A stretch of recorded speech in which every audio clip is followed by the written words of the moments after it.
সুকুমার রায়ের অনুকরণে বলা যায়, গানের আমি গানের তুমি, গান দিয়ে যায় চেনা। গান দিয়ে যাকে চেনা গেল, মানে বিভিন্ন সমাজ মাধ্যমে যার গান এতটা ভাইরাল হলো, গ্রাম বাংলা তো বটেই, শহর কলকাতাকেও ছুঁয়ে গেল। সেই মানুষটার নাম হচ্ছে, আপনার নামটা?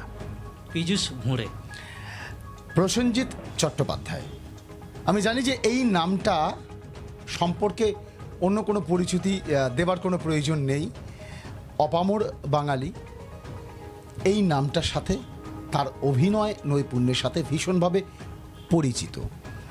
তো প্রসেনজিৎ চট্টোপাধ্যায়ের বিভিন্ন চলচ্চিত্র, যেগুলো এখনও বাঙালির মনে একটা অন্যরকম আনন্দ সৃষ্টি করে, সেই সমস্ত চলচ্চিত্রগুলোর নাম নিয়ে গান গাইলেন তিনি, তাই তো নাকি? আচ্ছা, আমি আপনার এই গানটা শুনবো, অবশ্যই শুনবো, কিন্তু তার আগে বলে নিই, আমরা শুরু থেকে শুরুটা করি। এই যে আপনি গান গাইতে শুরু করলেন কবে থেকে, কিভাবে? গান গাইতে শুরু করি একদম ছোট থেকে, কারণ আমার ফ্যামিলি, মানে আমার বাবা কীর্তন করতেন, জাগরণ করতেন, গ্রামে গাজন করতেন। তো দেখলাম যে বাবা তো গান বাজনা করতো, এবং বাবার সাথে সাথে আমিও চেষ্টা করেছি যে আমিও বাবার মতো গান গাইবো, লোকে আমাকে চিনবে, আমাকে দেখবে। কিন্তু আমার চিন্তা ভাবনাটা অন্য। বাবা কীর্তন করতেন, কিন্তু আমি চেয়েছি যে এখনকার দিনের যেসব গানগুলো আমি সেগুলো করতে চাই, কারণ চিন্তা ভাবনাটা বাবার এবং আমার দুটো আলাদা ছিল। কিন্তু গান না, আমার কথাটা যেখানে থাকবে যে আপনার বাবা কীর্তন করতেন, মঙ্গল গীত গাইতেন, গাজন গাইতেন, সেগুলো থেকে একটা অন্যরকম বাঁকে আপনি আসলেন, একেবারে কি বলবো, বর্তমান সময়ের বাঁকে আপনি আসলেন। হঠাৎ করে এইরকম কেন মনে হলো? এটা মনে হলো কারণ আমি চাইছি যে এখনকার যে জেনারেশন, বাবা যে কীর্তন করতেন, জাগরণ করতে, ওগুলো বেশি বয়স্করা এটা করতো, কিন্তু আমি চেয়েছি যে এখনকার প্রজন্মদের মনোরঞ্জন করার জন্য আমি এই গানটা। আপনি পৌঁছাতে চাইলেন এখনকার যে ছেলে মেয়েরা একেবারে তাদের কাছে, সেই জন্য কীর্তন দিয়ে শুরু করলেও চলে আসলো প্রসেনজিৎ চট্টোপাধ্যায়, তার বিভিন্ন চলচ্চিত্রের নাম দিয়ে গান বানানো। আচ্ছা, আপনি একটা কথা আপনাকে বলি, এই যে আপনি আজকে সবাই আপনাকে চিনছে, আপনাকে ডাকছে, এই যে এতটা জার্নি, এতটা পথ আসা, এত পরিচিতি, নিশ্চয়ই একা নয়, আপনার সাথে কে আছে? আমার সাথে আছে গোবিন্দরাজ পণ্ডিত এবং দাদা একাদশী বিক্রম। আচ্ছা, এই আপনি একাদশী বিক্রম? একাদশী বিক্রম। আচ্ছা, একাদশী বিক্রম, আপনার তো একটা অন্য পেশা আছে, তাহলে এই যে গানের সাথে পীযূষবাবুর সাথে কিভাবে মিশে গেলেন, কেন মিশলেন? আমার বাড়িও করমজলি, পীযূষবাবুও করমজলি, আমরা টালিগঞ্জে থাকি। কিন্তু পীযূষবাবুর সঙ্গে আমাদের সঙ্গে আমি আছি, গোবিন্দরাজ পণ্ডিত আছে। পীযূষবাবু যে গানগুলো করেন, ওনার সুর আর উনি যে প্রসেনজিৎকে নিয়ে যে ভাবনাটা নিয়েছে, খুবই ভালো। ওর গান আমাদের যখন শোনায় আমাদের খুব ভালো লাগে। আমরা পুজোর আগে, বিশ্বকর্মা পুজোর সময় আমরা চিন্তা করলাম এই গানটাকে আমরা ইউটিউবে কিনা ফেসবুকে দেব, মানে আরো বেশি মানুষের কাছে পৌঁছে দেবেন, আরো বেশি মানুষের কাছে পৌঁছে দেবেন। সেই কারণেই আমরা এটা করলাম। পীযূষবাবুর যেমনি সুন্দর গান, সেমনি সুন্দর ওনার প্রোগ্রাম, সেমনি সুন্দর ওনার চেতনা, যে উনি সবসময় এই গান নিয়ে থাকে। এই যে তিনটে মন মিলেমিশে একাকার হয়ে গেল, যার সামনে থাকলেন পীযূষবাবু ঠিক, কিন্তু দুদিকে দুজনা রইলেন বন্ধুর মতন, ভালোবাসার মতন। আচ্ছা পীযূষবাবু, আমরা একটু অন্যদিকে যাব। আপনি বিয়ে করেছেন, বিবাহ করেছেন? বিয়ে করেছি। তাহলে মানে আমি দর্শকদের একটু জানাতে চাইবো, কাকে বেশি ভালোবাসেন, প্রেম করেন কাকে বেশি? আপনার তো দুটো প্রিয়তমা, এক গান, দুই হচ্ছে জায়া, ঘরে যিনি আছেন, কার প্রতি বেশি প্রেম? কার বলতে গানের প্রতি আগেই বলবো, কারণ আমার বিয়ের আগে থেকেই তো আমি গানটাকে বেশি ভালোবেসেছি এখনো পর্যন্ত। তারপরে তো বাড়িতে স্ত্রী আছে, ঠিক আছে, এই জন্য তো সামঞ্জস্য করেই ভালোবাসা তো অবশ্যই দিতে হবে, কিন্তু গানের প্রতি যেন একটু বেশি ভালোবাসা, মানে গানের প্রতি একদম অকপট স্বীকারোক্তি। আমরা একদম চলে আসবো। আচ্ছা, আপনি এই যে গানটা গাইলেন, মানে যে গানটা এখন সব বিভিন্ন সমাজ মাধ্যমে যেটা ছড়িয়ে পড়েছে, তো গানটা গাওয়ার পরে একটা জায়গায় প্রসেনজিৎ আপনাকে ডেকে নিলেন, হ্যাঁ, সেই সময়ের অনুভূতিটা কীরকম? অনুভূতি বলতে আমিও তো মানে কোনোদিন ভাবতে পারিনি যে আজকের আমি যাকে নিয়ে গান গাইবো সেই মানুষটা শুনবেন এবং আমাকে ডেকে নেবে।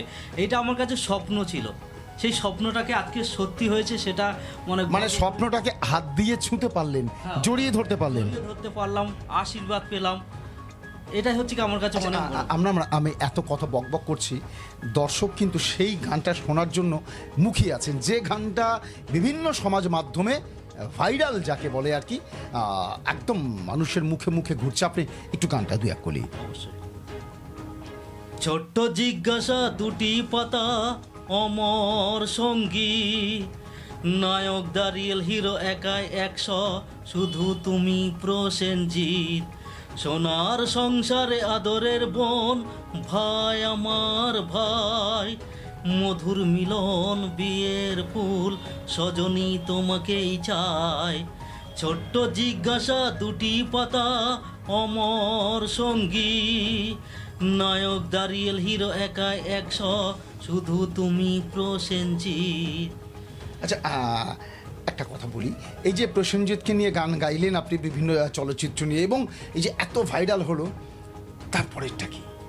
তারপরে তো ভেবেছেন শুধু প্রসেনজিৎ নিশ্চয়ই একটা বড় মাপের অভিনেতা, আমাদের মনকে ছুঁয়ে যায় তার অভিনয়ের নৈপুণ্য, ভাইরাল হলেন, তারপরে তো থেমে যাবে না, স্বপ্নটা তো আরও এগোবে।